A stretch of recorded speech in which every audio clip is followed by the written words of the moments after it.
This is Sociocracy for All, calling all the Australians who want to get together and meet each other, since we seem to be able to have a bunch of connections with many of you, but guessing that some of you don't know each other. So glad to take this opportunity to help the Australian network of Sociocracy meet each other, grow, and see where it wants to go. I'm Jerry Koch-Gonzalez, and Jennifer Ted. Jennifer Ted Rao. Do you want to say that too? Jennifer Ted Rao, right? It's only my name on the computer here. That's right.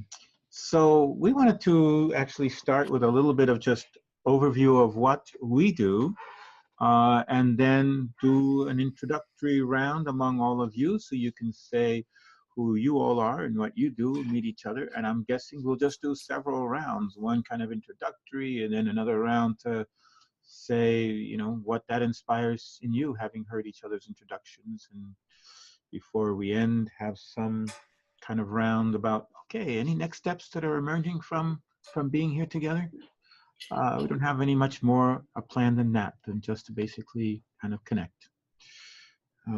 So Me? To Jennifer, he will do some screen sharing. I'll give you a little overview of Sociocracy for All, and then we'll pass it on to all of you. It's coming, it's coming. We wanted to do the overview first and get that stuff done out of the way, so then we can just settle back and be people to people. Right. So, in case you're wondering who we are anyway, I'm guessing that many of you stumbled over this and had no real idea of who's behind it. So it's myself and Jerry. We founded Sociocracy for All 2 years ago almost. What we started out providing videos and online classes, in-person workshops. Jerry's been doing those for quite a few years now. I'm big on social media and writing articles, so that's also something we did. Of course, there's some consulting too. And we have now gathered quite a few volunteer members that wanted to stick around. So now we're a membership organization. And I'm just going to flash for you on the organizational structure that is going to be outdated soon, because we're restructuring something. But it still gives you an overview of what we do. We do all those, like for instance, we have a standing case study circle. We gather people around interests like co-ops, schools, permaculture, intentional communities. And you can look at the structure under this address here. I'm not going to go deep into that. I just want you to know it exists.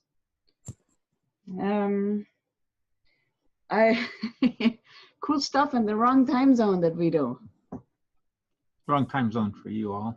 Like this amazing event. I'm going to go through this quickly because I'm sure it's painful.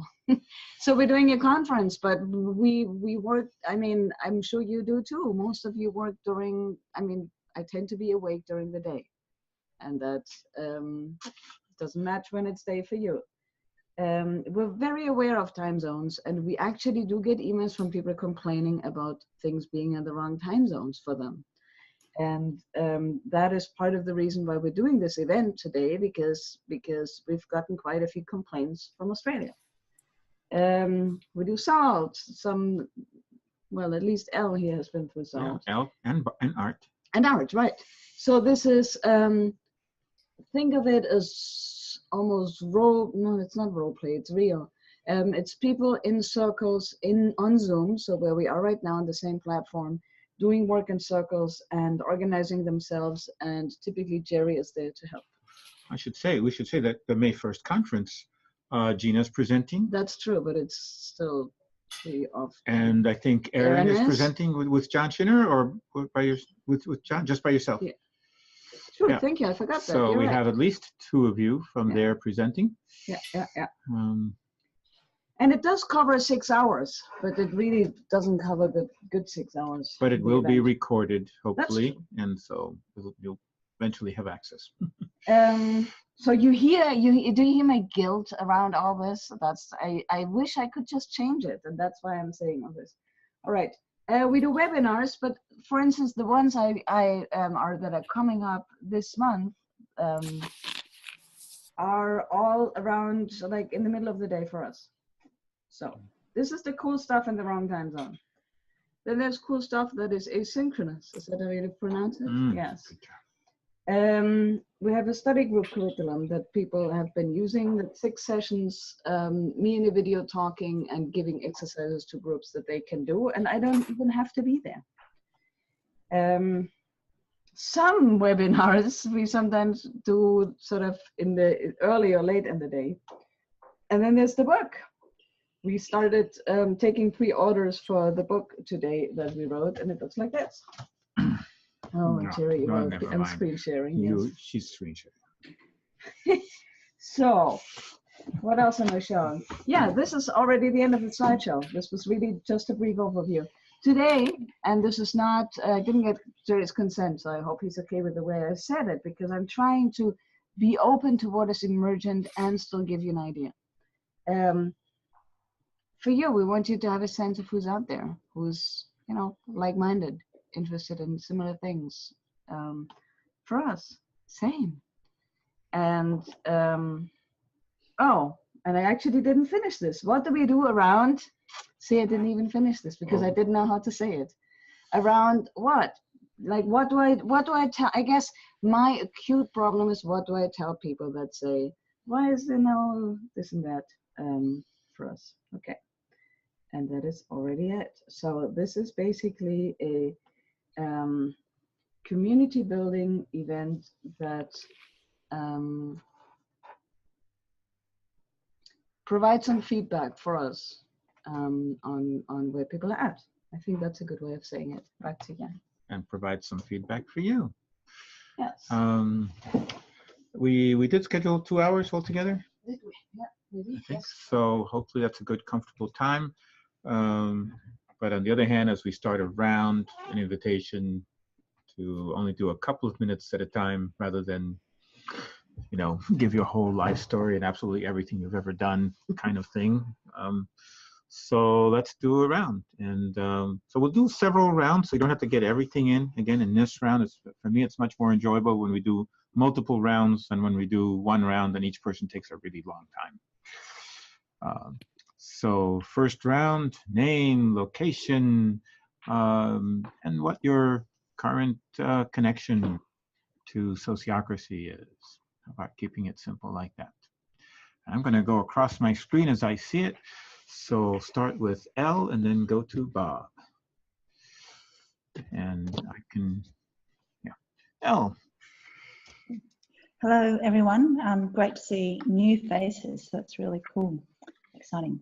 So I'm in Adelaide, and my connection with SOFA, as I did the SALT 6 in last year, and some of the book work a little bit, and then yeah, and also participating in the trainers circle currently.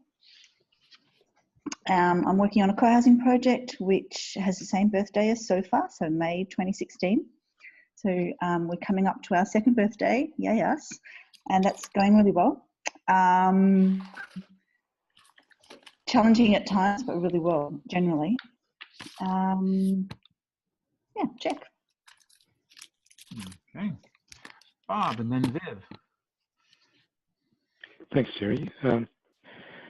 I've had a long time interest in organisational structure generally, and I came across sociocracy through somebody who was active in that area, who came along to a group that I meet every couple of weeks called Hot Futures Group, a group of people interested in future studies. I've read some of Kees Booker's work. My ex-wife, in fact, was a student at the Kees Booker's school, the Werkplaats in Holland, and Gerard Dendenberg was one class ahead of her. I've read both of his books, and I'm following the revisions of the book by John Buck and Sharon Verleen, so I'm a bit of a print junkie. I don't have any direct experience of sociocracy, but absolutely fascinated by it. And it seems to me it's the best bet for scaling up what we can do at small group level the larger social systems, hence my interest. Okay. And just to let you know, we have a pattern sometimes we use in our group to say when you're finished talking or complete, so that we know that you are complete rather than still thinking about what to say next. Because we don't want to cut people off, but we want to keep moving. All right, Viv, and then Art. And hold on, we got to unmute you. You just have to click probably. Hmm? This is again? Yeah, there we go. Okay, here I go. So I now live near Brisbane, where I have been for the last 2 years. I started exploring sociocracy through talking to Bob, because I'm determined to create a corporate structure for collaborative work for consultants that sits within the Australian corporate governance arrangements. I'm still working on it, and I'm about to talk to Bob again because I think I'm partway there. I'm a self-employed consultant. I've been self-employed over 40 years and do all kinds of different stuff. But my current passion is to take a not-for-profit foundation, REO, which stands for a really interesting organisation. I was stunned they let me register the name. And work a way that we can have inside a corporate governance framework, a sociocracy style governance arrangements where like-minded people can come together and do projects in a very different governance arrangement. So that's why what I'm working on to try and apply the principles. I found a lawyer who understands what I'm trying to do and is happy to work with me on it. I don't know yet whether I can do it, but I'm trying. Bob, I'll be back on your front door shortly. Check. Okay, Art, and then Gina. So first I'd like to thank Jennifer for organizing this conference. Particularly, I want to congratulate you, Jennifer, on completing the book. Huge undertaking and well done. I've been working on a book for 5 years, and it'll probably never get completed. But anyhow,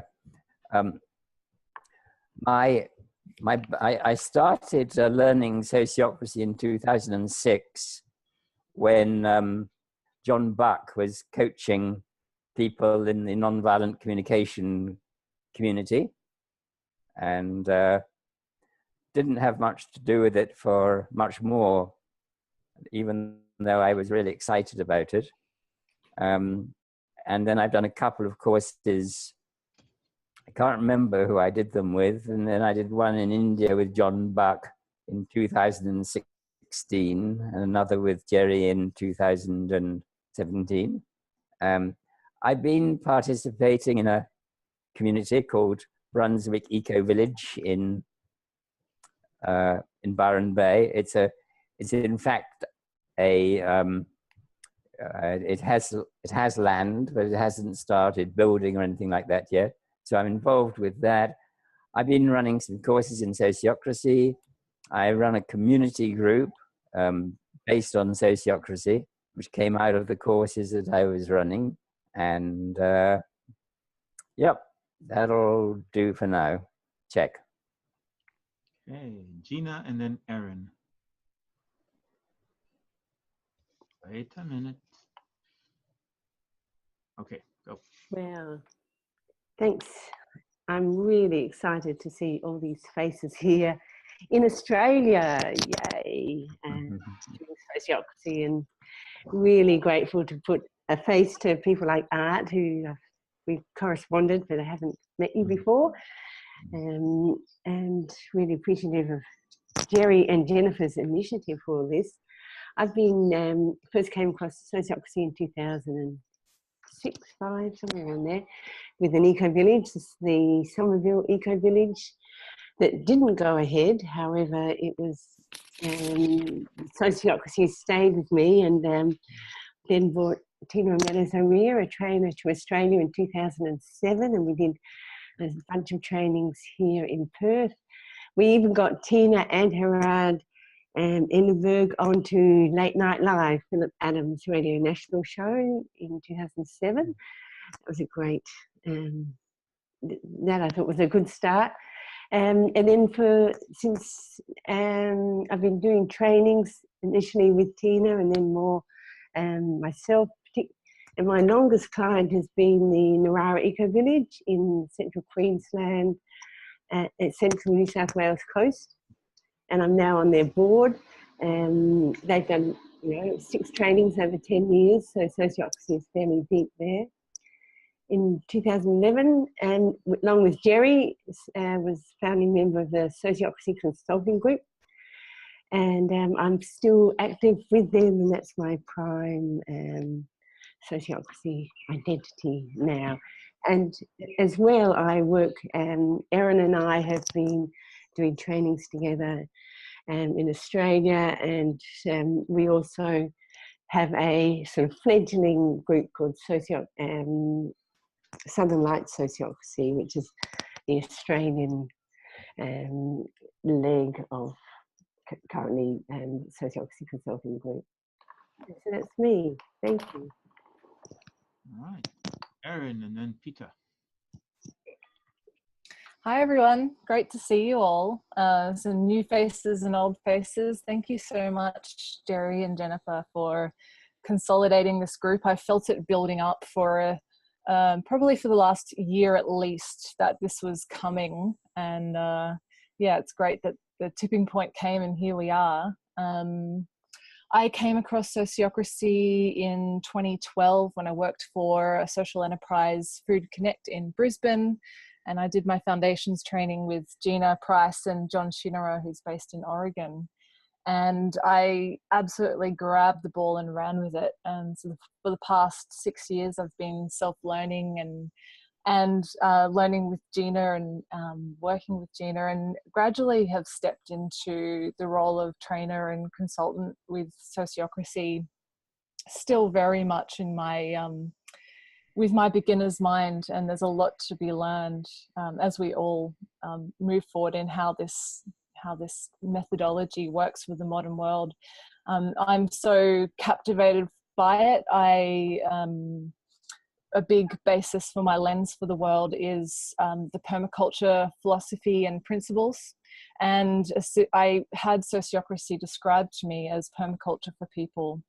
And that immediately won my attention. And I absolutely see it as permaculture for people. And I see it as a massive saving grace for humans, for us on a small scale and a large scale. So I'm really in it to cultivate functional, healthy humans so we can live in a world we actually want to live in rather than bemoan it.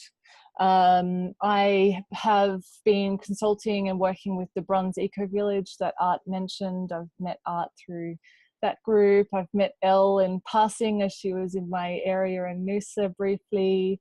I've spoken to Bob online through the international email list that we have. So I'm really looking forward to getting to know more of you and seeing how we can consolidate further this energy of really grounding in this work that we all seem to be so passionate about. And also want to acknowledge Ruth Newport as a colleague down in regional Victoria, who's very much involved in sociocracy in Australia as well. There's probably a few others I haven't mentioned, but yeah, I'm really chuffed to be here, and looking forward to hearing more from all of you. So thank you. And I'll just say, if you want to, if you go to the Sociocracy for All website and look at all the collection of videos, you'll find one there on sociocracy and permaculture that Erin did with John Shinnerer. It's one of those ones that I really enjoyed, and I highly recommend it. Yes, I Okay. second that. All right, Peter, and then Andre. Oh, hi, folks. Am I coming through? Yes, yeah, you I'm assuming I am. Okay. Well, I first became interested in the effect of structure on on human behaviour when I attended a workshop given by Anthony Williams. Some people in Australia will know Anthony. Anyway, he perked my imagination by saying, there's something funny when people sit in a circle, and there's something funny when those same people sit in rows and are spoken to by some sort of expert. The behaviour changes as a result of a physical setting. And that then, that was in 2003, and as a result of that, I really got an itch. And that needed to be scratched. So I have spent the last 14 years studying, looking at what is the relationship between social structures and human behaviour. And why is it that there's so much chaos in the world? Why is democracy under threat? Why, I know that Erin mentioned bemoaning before. Spinoza, the philosopher Spinoza, had a statement where he said, all my life I have struggled not to criticize, not to bemoan, not to undermine people, but to understand them. So the quest for me was, how do we move from those negative connotations which have to do with status and power, and how can we sort of move to a society ultimately where people are seeking to understand? So over this period, I've run into and talked with Bob, and I've actually run into Erin too, and Viv at different times, and Martin, and so I've had these sorts of discussions, and at some point people will have spoken about sociocracy. So I have a passionate interest in studying this aspect, and I actually don't care what structure we come up with, as long as it's not hierarchical, as long as it can overcome the problems of hierarchy and be, as Bob said, sort of scale up. So I'm looking for structures that scale up, that bring out the best of us, to make the best use of our intelligence and creativity. That's my little spiel. End. Thank you, Peter. Andre, and then Martin. Let's see. Andre, you ready? Oh, where'd you go? A wonderful cue, because I'm a leadership coach, and my mission is actually to work with leaders and teams that want to get rid of the ego and hierarchical structures and move into more collective leadership to contribute to society instead of sucking out society. And my connection to sociocracy is only the word alone. That's the only thing I know about you guys. I love the word sociocracy, and I'm in a very comfortable place of ignorance at the moment. In this regard, in terms of organizations that have probably share your values, I'm a member of Conscious Capitalism. I just started to be one of their members. I'm also very interested in the work of Otto Scharmer and his U theory, and I apply those tools in my work with leaders and teams. That's all from my side. All right. Well, Andre, I hope you noticed that Gina is also in Perth. If you haven't met each other yet, that you will meet. So Martin, and then Elena. Hi. I work with the state government of Victoria in the Department of Environment, Land, Water and Planning. My title is Program Manager of engagement, and I spend a lot of time running processes for groups of people to work together. We also are very fortunate in that we have a government that has I'm not quite sure whether it's a policy or a name, which is to be putting the community at the centre of everything we do. And well, I'm a bit of a participatory process junkie, and so while sociocracy is perhaps a little bit left field in practical terms, I still, my sense is that it's got an awful lot to offer, especially around things like our committees of management. There are a lot of 1,500 committees of management who look after various bits of public land across the state. And so, yeah, I'm just interested to find out more and to explore it a bit more. That's the end. Okay, thank you. Elena, and then Brigitte. Hi everyone. I'm maybe a little bit like Andre. I'm a complete imposter here. I'm just sort of curious and interested in sociocracy, but I'm also in the, I suppose, co-housing intentional community space. I'm the chair of Co-Housing Australia, and so I see sociocracy as just very, very versatile and important tool to add, and I hear that many of you are working with groups in that area.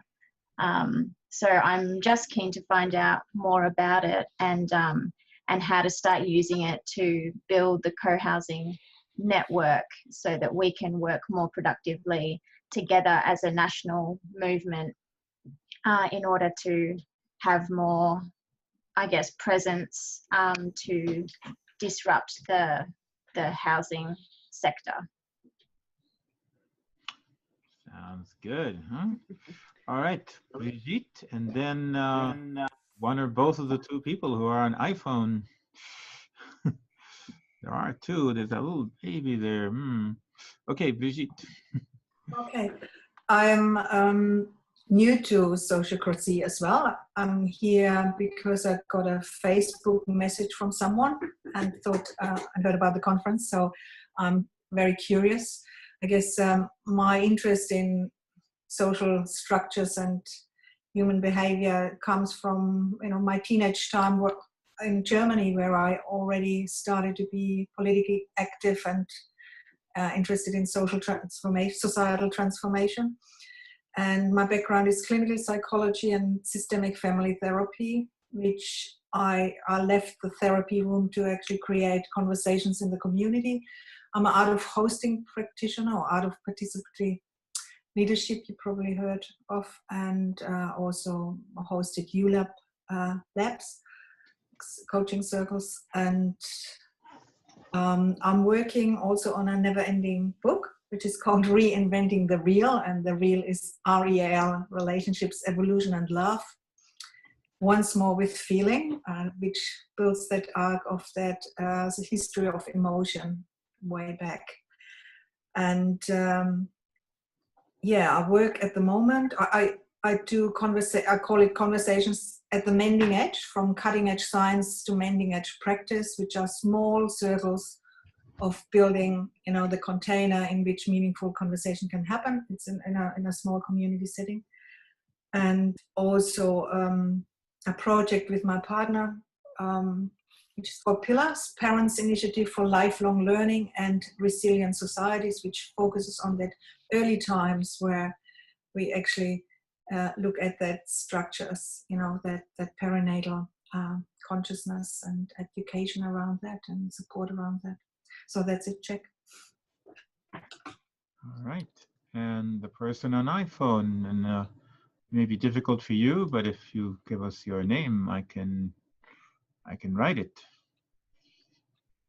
Hi, are you listening to me? I'm sorry, I'm a little bit That's it? Yes. giddy. Hi, I'm Robin. I'm in Perth, Fremantle. Apologies for lateness and fidgetiness. I got called in late to do a creche session.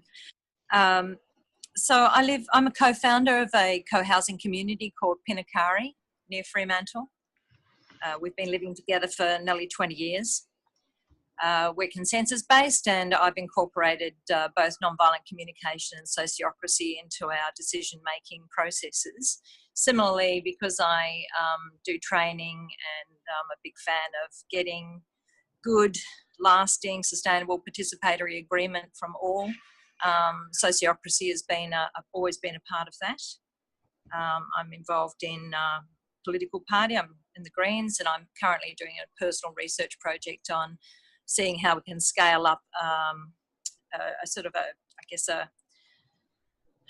resilient consensus process as we get bigger. Lots of goodwill and low skill at the moment. Sustainability educator, and professionally as a practitioner, I do communication for sustainability, so covering facilitation and just generally supporting groups. So that's me in a nutshell. Yeah. Like a lot of people, they have like 5 different hats at least, right? All related. And baby holder. And baby holder, yes. One of the things we're looking forward to is the development of the political process. There's a political party in Denmark that is studying sociocracy. So I always wish the Greens would pick it up. So, all right, I think we've heard at least once from everybody who's here. Wish some of the other folks that I was expecting, like Lyndall Paris, was going to be here, and I don't know who else, but they're not. So we'll start another second round, having heard everything you've heard. Just whatever you want to say from here. And yeah, I'll change it around a little bit, the order, so it doesn't go exactly the same way. So maybe I'll just sort of hop around a little bit, see if I can keep track of everybody. Start with Peter, and then Gina. And again, here's whatever you feel moved to say at this point. Oh, right. Well, I'm delighted that I'm seeing people that I've met, over the last 20 years on screen, and it's nice to see them again. So I suppose I'm particularly interested in how you get to move away from the majority vote in collaborative decision making, so you get a more considered method of making decisions. I think I understand how it occurs, but I'd be particularly interested in hearing experienced practitioners describe it. So that's my prime concern at the moment. End. Okay, Gina, and then Viv.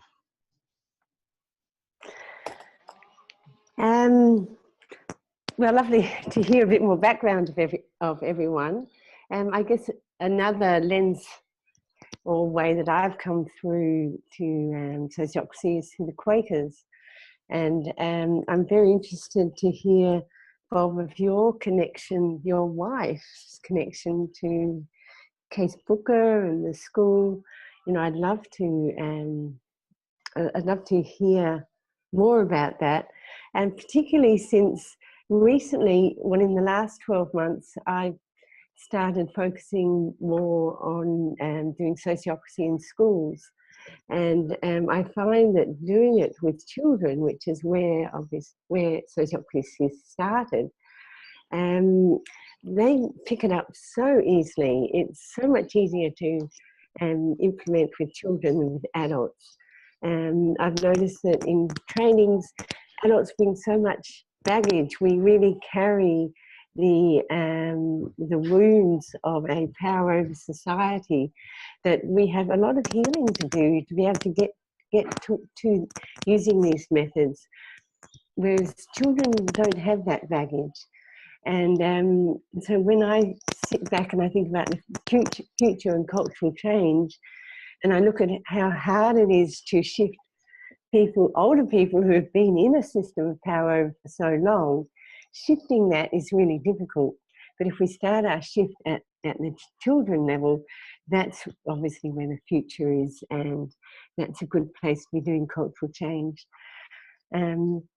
So actually, you know, just the things that are coming out of this, I would love to interview your wife, Bob, and just because I've often thought, you know, I've heard about Case Booker he actually visited Australia, and he visited Tasmania back in about the 50s, and he stayed with Quaker people I know there. He gave them his book. I don't know if you know this, but he wrote a book about the scaled up pictures. Oh, I won't go into detail, but anyway, I've seen put my hands on his book, so I'm really interested in those deep connections and the connection with the school where this started. So one little out from this meeting already, so I'll stop there.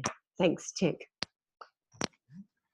And just for whoever's sake, there is, I can't remember the title of the book. I think it's recently out, or we published a book about the life of Betty Cadbury, who was Cass Booker's partner. So I know in Quaker circles that's accessible, but it'd be interesting. Okay, so Viv and then Bob. Oh, wait, we'll unmute you. All right. I turned myself off because the dogs are making a bit of noise. Okay, so the governance thing is one of my passions. My work, my consulting work, I pull together a lot of the complexity work of Dave Snowden, partnering philosophy from the Partnership Brokers Association, and I do a lot of work inside large bureaucracies trying to get to the both and world, the reality that you're not going to shift large bureaucracies like health systems, but that there are different ways of doing things inside large bureaucracies. And more recently, I'm working in Cambodia, where there is a very strong shift to dictatorship. Don't know who's listening, but Hun Sen's very much become closer to the Chinese way of governing as opposed to anything else. And again, it's how do you work within the realities of bureaucratic and systems, and make so the world of those who have to continue to exist within them as good as it can get. So while I understand let's work with the school kids, my world is what can I do for those who have to live a reality with what is inside existing bureaucratic systems and structures in a both and way. So I and colleagues, and Bob knows some of them, Marcia and others, our work will draw on whatever principles of engagement, participation, and so on that we can to practice civil disobedience inside bureaucracies that don't get them sacked, if you like. Proceed until apprehended. How can we support people to take the kind of actions for change and for innovation within their sphere of influence while meeting the kind of compliance requirements that are the realities of life. So anybody who has done work inside some of these large bureaucratic worlds, and it's why Bob and I have an affinity that goes back 20 plus or more years, because we've also pulled on the adult learning, the action learning, and so on over the many years I've been doing this in various spaces, is of strong interest to me. Check. Okay. Bob and then Andre. First, a bit of background. I was a full-time academic for almost 30 years altogether, and all of my classes were experiential and democratic using allied learning methods. And part of that was in the psychology department, where this was regarded as somewhat strange. So in terms of developing a counterculture within an unsupportive culture, then most of my academic work set in that area. Briefly, Peter mentioned alternatives to voting. It seems to me that if we use voting to exchange information rather than to make decisions, and then we use other processes such as sociocratic processes to make the decisions, then voting can be a useful, quick way to exchange some information about where people are at. A story for Gina about my ex-wife, Kitty. Kitty had some learning disability, as do both of my daughters, no doubt inherited from her. And it really pained the teachers at the Werkplatz that they couldn't teach Kitty algebra. It was just beyond her. So rather than algebra classes being a punishment for her, when the rest of the school did algebra, Kitty walked down the road to do an informal apprenticeship with a local potter and became a very skilled commercial potter and spent most of her life, in fact, doing that. And I don't know if you know of the book called The Werkplatz Adventure by Wyatt Rawson, Gina. It's pretty hard to get hold of. But there is a book, and Wyatt Rawson spent quite a bit of time at the Werkplatz and gives a lot of stories about some of the ways in which it was really run on Quaker principles, where the whole school, teaching staff, other staff, children, met regularly to make strategic decisions affecting the school as a whole. So some glorious case studies there. And a brief comment for Viv about working within bureaucracies. Most of what I do these days, Viv uses action learning precisely because each action learning team becomes a new seedbed for a new culture. And so it is possible to grow a counterculture within an existing culture. And that'll do for me for now. Check. Thank you. Andre, and then Art.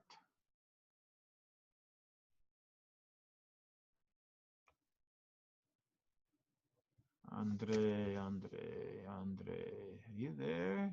You unmute you and see. Go. Yes, I think I'm now on the micro. So I'm very interested to learn some of your techniques, and the decision-making process is certainly something of high interest for me. So far, one of my most powerful tools within organizations to allow people to engage and bring in their ideas and influence was to use open space technology, where you can experience the power of self-organizing groups and where creativity can flow in an open way and still contained. That's, there are other techniques that are a little bit more structured, like World Cafe approach. But what is the thing that I experienced made really big shifts in organizations was where people were allowed to share their knowledge and their questions and sit together and have honest dialogues, listening deeply with an open mind, with open heart to what the others are saying. That's it from me. Thank you, Art, and then Elle. Yeah, I'm just thinking back to hearing about people in the corporate world and in the government. my Pricewaterhouse consulting days, I was working with Quality Circles, which was the work of Deming back in the 1980s. And I was, I liked what Gina said. One of the challenges I quickly discovered was just how hard it is to change culture. And we would have these culture change projects. And so we kind of, we would define what people had to do and they would do them. And they'd sort of roll up the trouser leg or, you know, make the right signals. But actually the culture didn't change. And after that incarnation, I became a mindfulness-based, body-inclusive psychotherapist working particularly on trauma. And my focus, and that's kind of the focus that I bring to sociocracy, is that how do we change people and from my perspective, it's learning about how to have power and be responsible in that power. So my particular interest is that, and my particular way of teaching is to explore what it means to consent. And just start off very simply with people's experience around consenting. And I find that incredibly rich. As I think Gina suggested, children don't have that baggage. And by the time they're adults, somehow we've collected all this baggage, and it's a question of like unloading ourselves of it. And what I find is that when people discover consent, they find it's an incredible buzz, and they just want to do sociocracy. So to me, it's about finding that spark, and that's and I'm wanting to go on exploring that with other sociocracy consultants, because that can end up getting a bit sabotaged in biographical material. But I do think it's a very exciting edge to explore. Check. Okay, Elle and then Brigitte. I really like what Viv said, civil disobedience within bureaucracy and proceed until apprehended. Thank you, Viv. That's my takeaway for the day. I loved it. And for Gina, a nice little story about children and sociocracy. So at the start of March, our co-housing community had our first retreat, first inaugural retreat. And we had our kids with us. And so one of the kids in our group, his name's Britta, and he, was obviously there, absorbing sociocracy. And we were doing some of the ELC videos, just a couple, but they were sort of like, the kids were all just absorbing it in. So then a couple of days later was International Women's Day, and he went back to school, and obviously the school topic for the day was, so how can we change society? And he goes to a Steiner school. How can we change society and this whole thing about gender and the inequities that exist? And so he actually taught his class how to do sociocracy, and had some great stories. And so the kids all decided, well, what can we do today to change how our school works? And so they talked about this game that they play, and it's the boys chase the girls.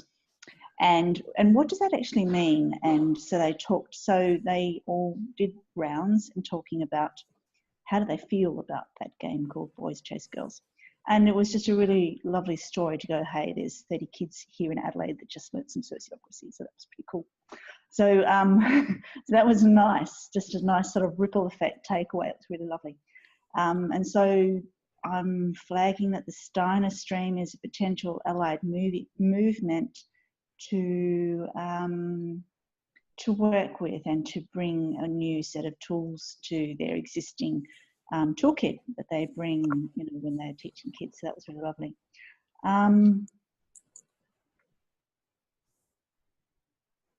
Yeah, check. Cool. All right. Brigitte and then Martin.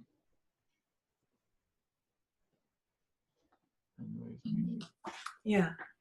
Well, I'm basically here to connect with you, and I'm great. I'm glad to see some people from Melbourne, and I want to learn more on bit deeper what sociocracy is and can be used for. But I'm, like Art said, I'm feeling very much I'm coming from that maybe healing part, and I see that at the basis of our system is really sort of that trance of self-aversion, that capitalism work is really living on this self-aversion, that industries live on our not feeling good about ourselves. And so Elle talked about the Steiner system, and I created a parents cafe in a Steiner school, and also later a parents college, which was about parenting peer education, really. And so I think the problem is really that unacknowledged hierarchies, you know, where people feel like we are better than, we are already doing it. But I see it in so many communities that there is that we are the ones, the conscious ones, and they are not. And these unacknowledged hierarchies, that we all are part of perpetuating this system. This needs to be much more in the focus. And yeah, I guess I'm here to learn. Thank you, Jack. Thank you, Brigitte. So Martin and then Aaron. Hi, I really appreciating making the connections with all these people that are interested in alternative ways of doing things. I really liked what Viv was saying around working within the bureaucracies, and again, those two phrases, civil disobedience within the sphere of influence. And I also am very much of a sort of an action learner and proponent of action learning.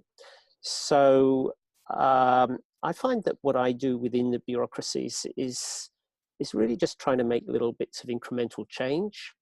There's a huge tension between what people accept as being reality, but is really just a cultural norm, which is that those with institutional power can do things like make decisions and should make the decisions, with what people actually want.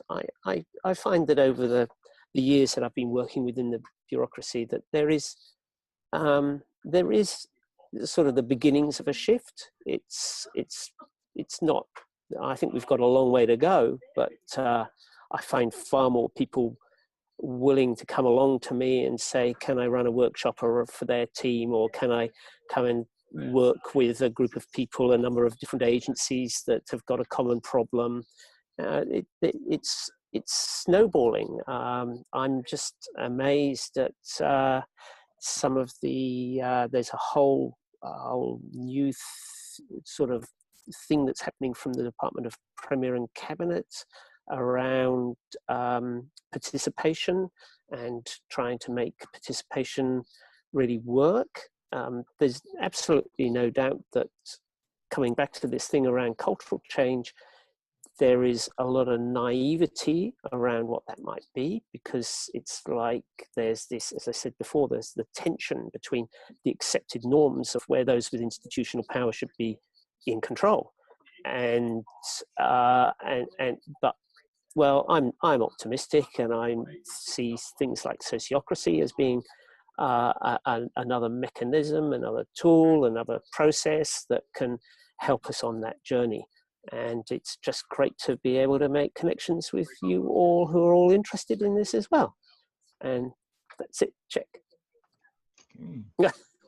Aaron, and thank you, Viv. Okay.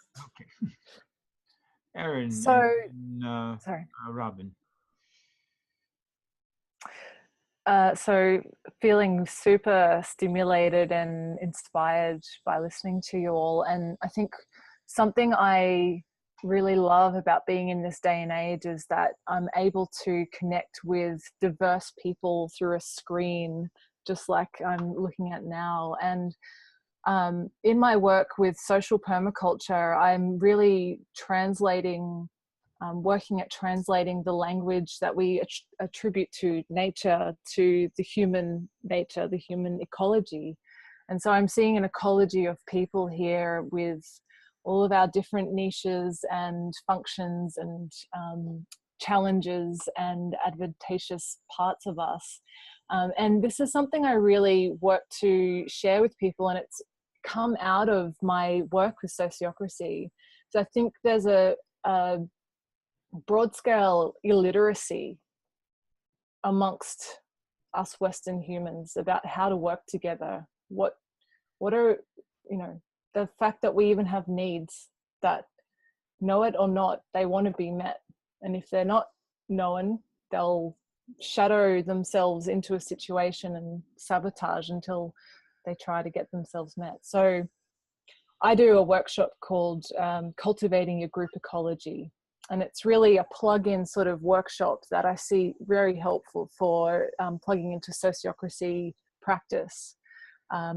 Another session I run, which is quite similar to what I heard Brigitte share, is called a folk forum. It's based on Heart Circle or Sharing Circle. I take these to festivals that are known as transformational festivals or visionary festivals. They combine art and music and culture. And I offer circle sharing as an intention setting for what are people doing at the festival together. Why did they come? What do they want to get out of it? And then there's a closing circle where we integrate what the festival experience was. And to me, this, I think Peter mentioned it as well, this social technology of circle is so profound. It's so simple and so profound, and I'm so captivated by circle practice in general. And it's been really wonderful to see the impact of getting people together to sit in circle and share some protocols or principles for sitting in circle, which I base on the principles that come out of the Ojai Foundation.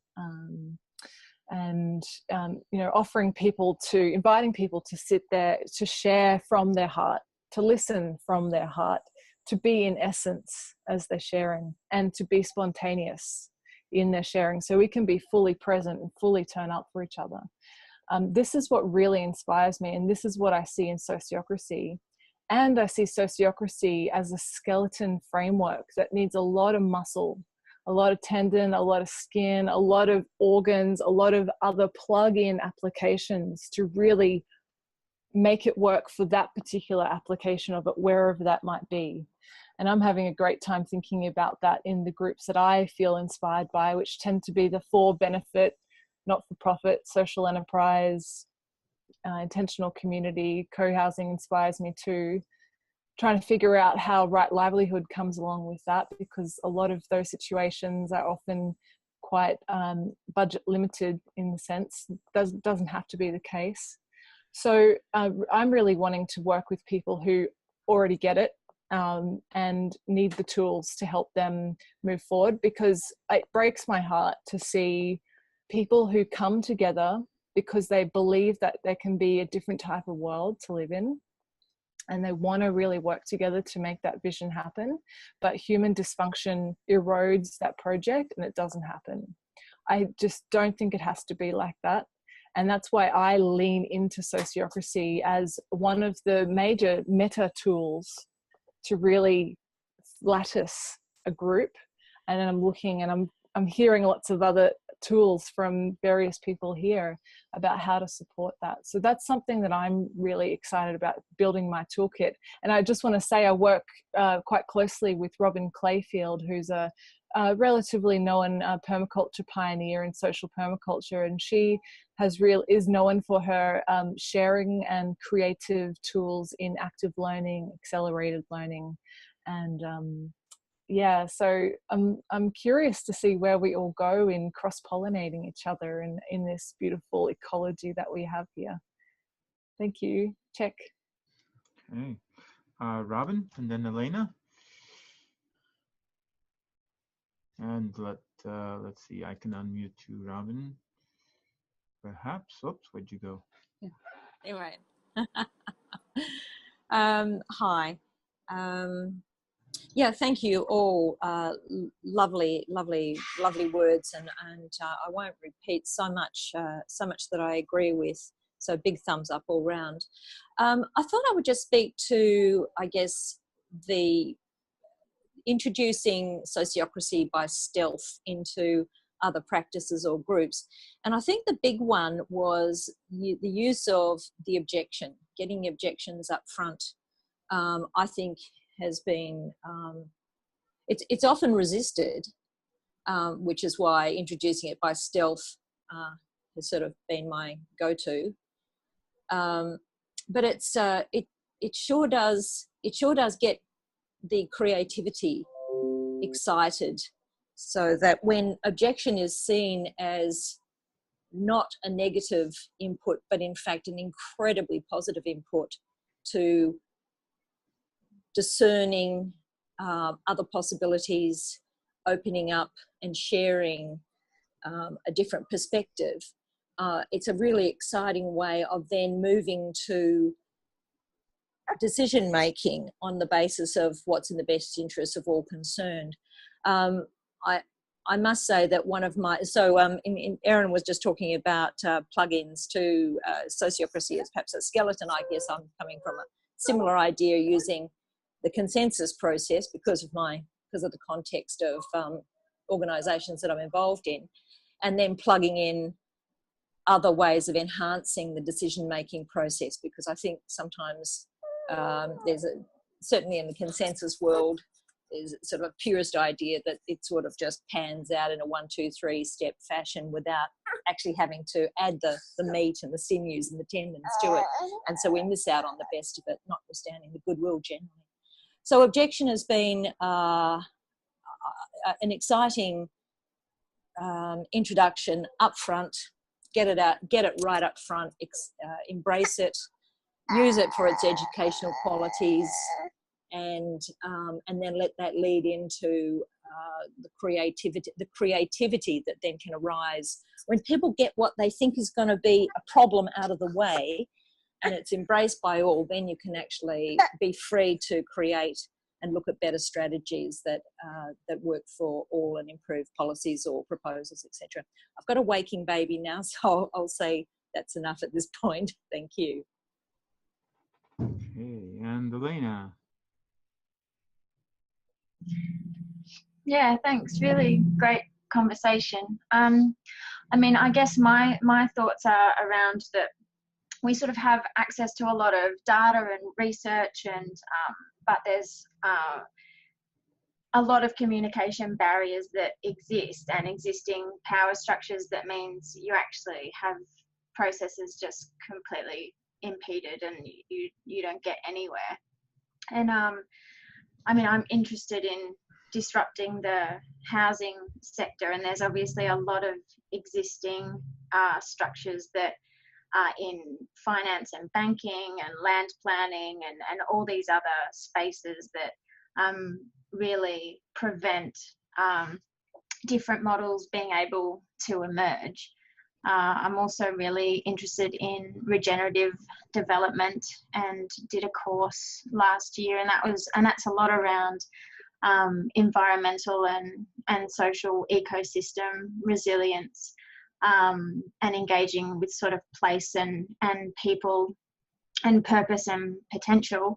But there's still that stakeholder engagement part of it is really, really key, and that's where I see sociocracy as a tool that could really enhance those processes within a group that's come together for a particular purpose, but also with the other stakeholders that exist around that immediate project group as well. And also, I think, I mean, we teach children that they're supposed to share and all that kind of stuff, but then as soon as they turn 18 or something, then they have to go and get all their own shit, and they don't have to and be completely independent. And I think communication and building trust are really kind of key things that we have lost, and we need to get far better at the interdependence piece. And I'm really interested in systems thinking and that sort of thing, and community and placemaking, and the commons, and all of that is really kind of closely linked to being able to work better with councils and bureaucracy. And I'm probably going to be working with a guy here called Jose Ramos around, who does lots of work in kind of foresight and the commons around how to develop better governance models. And so I think ideas like sociocracy might be a really good way to help develop that conversation. Yeah, so thank you. Okay, I think we've heard from everybody a second time here. I was going to see if Jennifer Ted wanted to say anything. You want to chime in here? No, I'm way too tired to say anything coherent, but I'm going to throw something in the chat for you, Elena, that I wrote about sociocracy and the commons. The Ostrom principles and sociocracy. So just having heard everybody, realizing I'm starting to like, okay, we're all talking sort of not exactly at each other, we're sort of with each other, but we're all giving our own conversations. And so I was just wondering about spending maybe 15 minutes and dividing up into groups of 4 so that we could actually have a little bit of dialogue instead of just each person, you know, giving mini speeches. And you could have a focus or not, but, you know, one of the focuses for me would be, you know, what if anything comes out of this gathering? Do you have any kind of sense of direction? But, you know, if you just want to check in and connect with each other, that's okay by me too. I'm wondering, I guess, just see a show of thumbs up if you think that's a good idea. If you'd like to break up into, there would be small random groups at this point because I don't know how to organize it otherwise. So welcome back, everybody. Probably some of you got off. I don't know if you noticed your 1 minute thing, and maybe you don't know if you got cut off, whatever. But I guess it's time for another round and see what you're harvesting from your conversations. Either any insights or thoughts you have, and anything particular about where this might go to from here. Yeah, I can say a couple of things. Is, you know, we do have a registration list for everybody who signed up for this course, both the people who showed up and the people who didn't. And we're happy to share that list with everybody here. And then besides that, I can imagine that could be a kind of just an Australian sociocracy listserv, unless you want to just join the other existing conversations. And there might be somebody here who wants to convene a smaller group of folks for any particular purpose. I'll just leave those as ideas. And I'll not object to you. I don't think we have permission to share email addresses, but I have another proposal, and that is to put addresses in the chat now. For everybody who's present. Okay. Well, let's hear what you've got, whatever you want to say. So I'm going to just go according to what I see on my screen now. So Gina to Art to L. Ah, I guess it's always challenging when you come to things like this and you get so stimulated and so excited by the sharing, and then, you know, you go on and you think, where was the harvest? I'm really like to see some productivity come out of this gathering and some harvest. There's a lot of overlap, and, you know, Elle, I heard quite a lot about your Co-Housing Australia connections. I'm working on co-housing group here. I've just joined a group called Green Fabric. I don't know if you know about that. It's okay, so that's from WA initially, similar kind of trying to gather intentional community folks, and I think they're trying to scale up to a national level. So there at least needs to be connection and communication there, and I'm certainly active and interested in that area. I was just saying in the small group, Martin, my husband, Malcolm Robb, works with the Department of Water in Western Australia. I don't know if you've come across him, but you know, I'm sort of very interested to know if there's any connection there, or I mean, there's a limit to what you can do across the dining room table with your partner, but it's just interesting to know that there's someone else in his area with an interest in sociocracy. That grabbed my attention. Rob and we've overlapped before, and it's great to see you on this call, and you know, I hope that we also will overlap further. And I also want to say that with the Sociocracy Consulting Group, we offer foundation level training and facilitation training. We have online courses. Elle, you were saying that it didn't work doing training in your retreat mode, but maybe the online course structure that we offer might suit some of your people. We have a training coming up starting on the 26th of April. I'd like, if you're interested, to send you that information, and perhaps you might want to circulate that on your Facebook page. And we just want to teach individuals foundations, what's necessary and sufficient for you to operate sociocratically, and just we try to just give rigorous quality training of the foundations to set people up to do what they want with it, and we also then have communities of practice, and you know, we are in ongoing conversation with SOFA as how we can meet each other's needs and support each other. And if there's something that I like to see TSCG slot in is to just deliver very solid, rigorous training for individuals. And I want to say my personal thing is, you know, sociocracy is simple. Children can do it, we can do it. You know, it's not that difficult. And yet, to implement it, you know, I mean, I've been trying to do this for 10 years. I've been practicing in an organisation. I'm continuously learning, and I don't know how many of the rest of you find that. It's almost deceptive in its simplicity, that the complexity of applying it to human structures with our human frailties, our human limitations, our human wounds, and you know, it takes everything we've got. And so I do think we all need to actively support each other and to build this community that we dream of.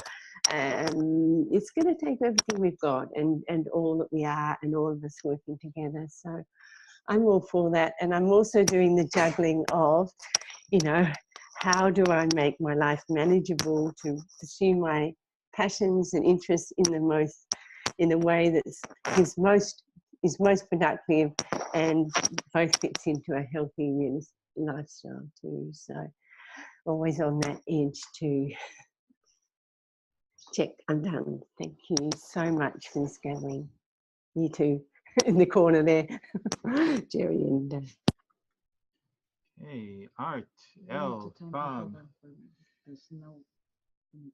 Well, I would just like, I like the idea. I thoroughly enjoyed today. I like the idea of being in touch with everybody.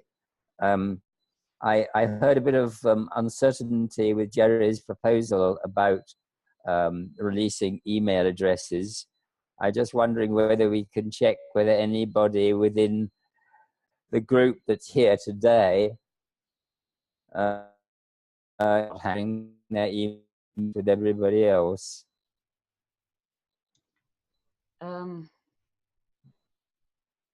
Wow.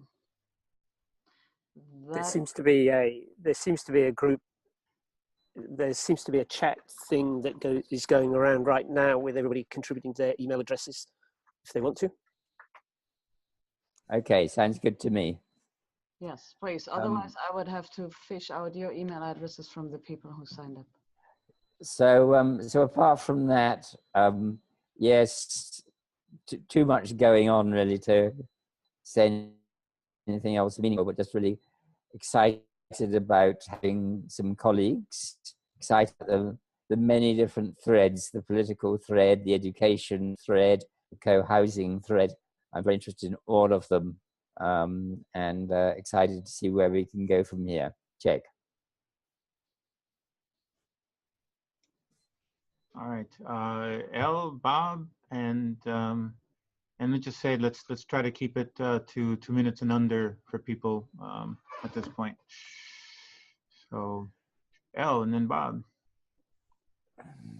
Directing forward, so I see how SOFA has got its organisational structure set up, and I suppose in a longer term aspiration, I think that that's something that perhaps we could do here in Australia, linking internationally, but actually having that same kind of topic, so that if I come across someone who's looking at organisational structures or sociocracy for organisation, for government or corporations, I could refer them on to different people and people who are focused on intentional communities and so forth.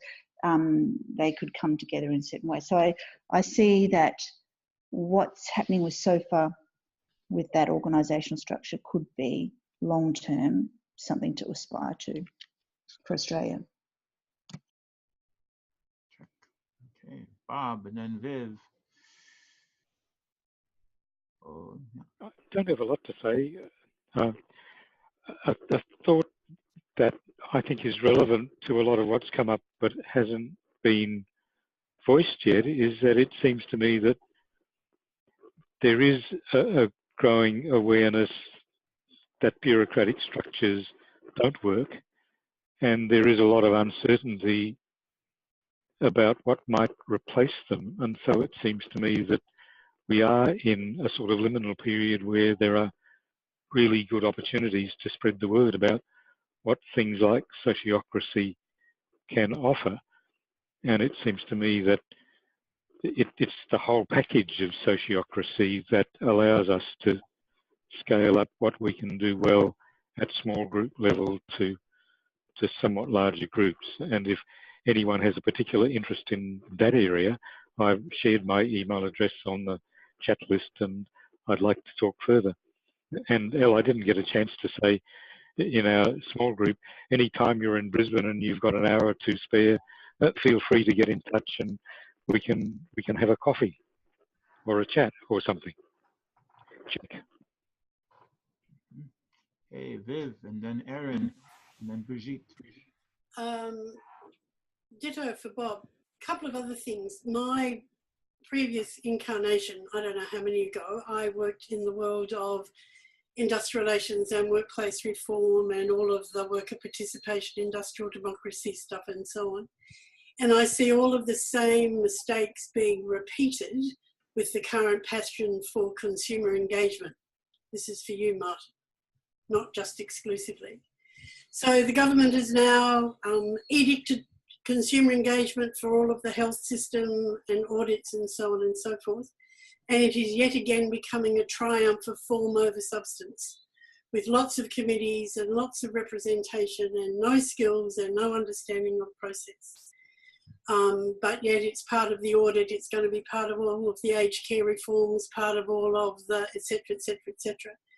And it will get to compliance and tick the box and nothing real, and yet again will fall over and it will be a complete disaster. So anything where there can be interventions, which is why I say don't leave the bureaucratic structures alone, even though it's tempting.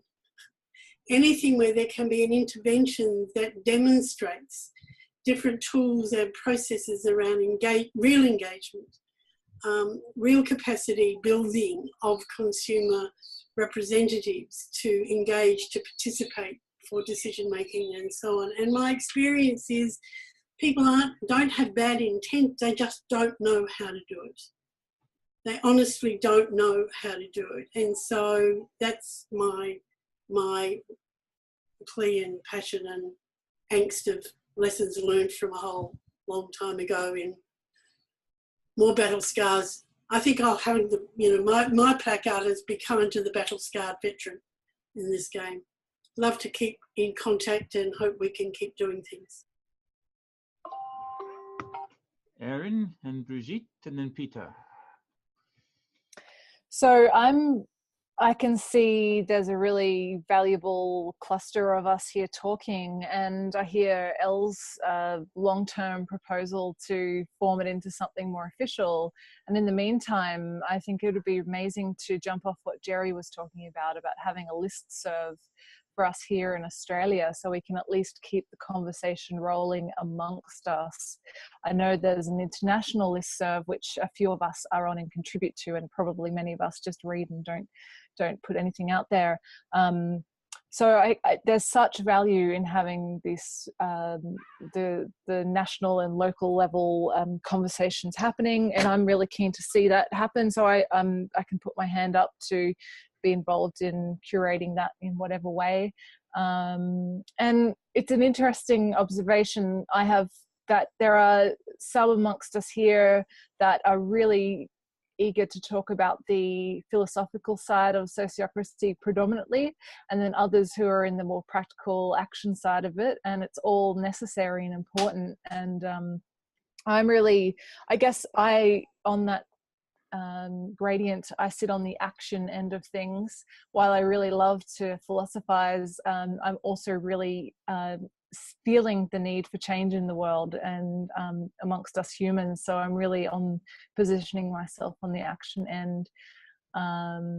So I love getting creative. So if anyone wants to have conversations about, well, and there's been some calls out there for creative responses and collaborations, yeah, I'm definitely eager for that as well, and I'll be in touch with a few of you who have said stuff that I find interesting. So that's me. Check. Brigitte, Peter, Helena. Yeah, thanks for organizing the call, and I'm certainly curious to find out more about sociocracy, but also really about our cross-pollination of approaches. And I think it's the time, it's the call for us to really connect in what matters, in that participatory processes, no matter how we call them. And that aspect of human permaculture is kind of what calls me in. And I'm certainly interested to be in touch and in conversation with you. Thank you. Peter, Elena, Andre. Hold on, Peter, you're muted. Robin raised her hand. Is yeah, hold on, Peter. Because you're okay. Am I on? Yes, now you're on. And okay. Go to Robin next, and she raised her hand. Really interested in a number of things that you've been talking about. Viv, you've brought up the old chestnut of how do you introduce new paradigm behaviours when you're actually going to introduce them in an old paradigm way, by imposing sort of pyramidal constraints. I'm going to proceed until apprehended by suggesting something here. If you only have one alternative, you won't do as well as if you have a number of alternatives. In other words, if you have a number of alternatives to the pyramidal hierarchical system, then you give a choice and people will choose ultimately make the best choice. If you only have one, you're sort of saying, well, this is one, it's one size suit and it fits everything.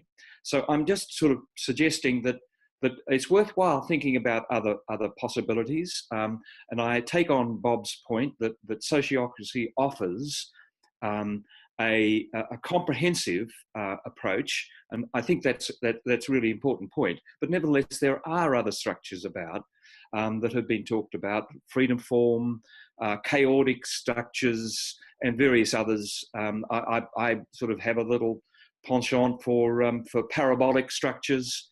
But nevertheless, they're all tackling the same issues. They're all trying to bring true democracy into the workplace and into organisation, into ultimately the world.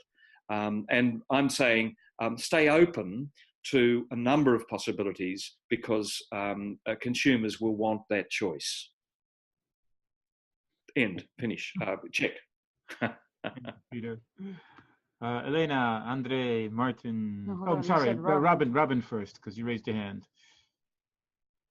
Hold on, you're muted. Huh? Okay. Am I here? Yes. Okay. Sorry, I'm on iPhone and I don't know how to work with this, so I'm just pushing buttons. I just wanted to say my email address is POV, P for Peter, O for Oscar, V for Victor, or point of view, or persistence of vision. POV at iinet.net.au. Over and out. Okay. Is there anything else you want to say, Robin? This is kind of basic. No, I just didn't have the capacity to write it into the gathering list. Yeah. Did anybody take that down? Because I didn't. You could add that to the chat if somebody actually wrote it down, so that we have the list. Anybody volunteer? Did anybody write that down? What Robin said? Okay. Viv, can you or Andre? Somebody put it into the chat. Okay, POV at iinet.net.au. Is that accurate? Okay, thumbs up. Okay, Elena and Andre, and then Martin.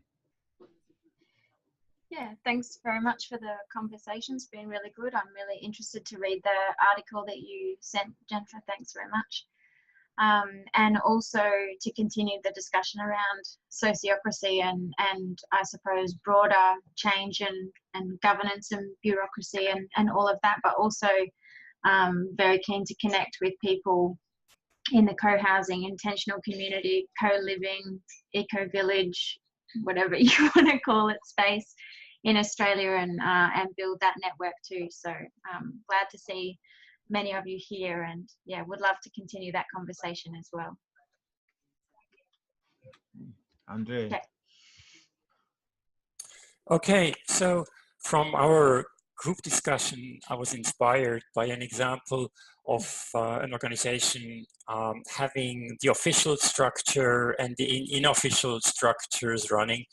It reminds me that organizations very often are not functioning because of their official hierarchy and structure, but despite those structures, and thanks to the informal ones where people trust each other and talk to each other despite the silos and department boundaries. And it feels like having sociocracy could actually help to reduce the need for these hidden structures that can also be misused for separate agendas and power games that are not visible. So I'm very much interested to learn more about sociocracy, and I plan to meet with Robin and Gina here in Perth. Check. Hey, and Martin. Hi. Yes, many thanks for organising this. I've really enjoyed meeting all these people, who have got a common interest in making the world work a little bit better than it does at the moment. And I really look forward to being able to stay connected and learn more about how to get sociocracy and sociocratic type organizations actually up and running. So thank you for organizing it. All right. Check. Oh, okay. I heard one very specific suggestion for their very specific next step that somebody is willing to take. I heard Erin say she'd be willing to put together, to initiate the listserv. And I don't know, Erin, if you've harvested the emails from this group that are in the chat. You have. So I say do that. And then, you know, you can do that and invite people in this group to be part of it. If anybody doesn't want to, you don't have to. And once it's set up, we can also send the invite to the other folks that were registered for this, and they can make their own choice about whether to join that or not. But from there, it can take its own life. I mean, not take its own life, but, you know, live. Okay, never mind. That was a semantic problem. With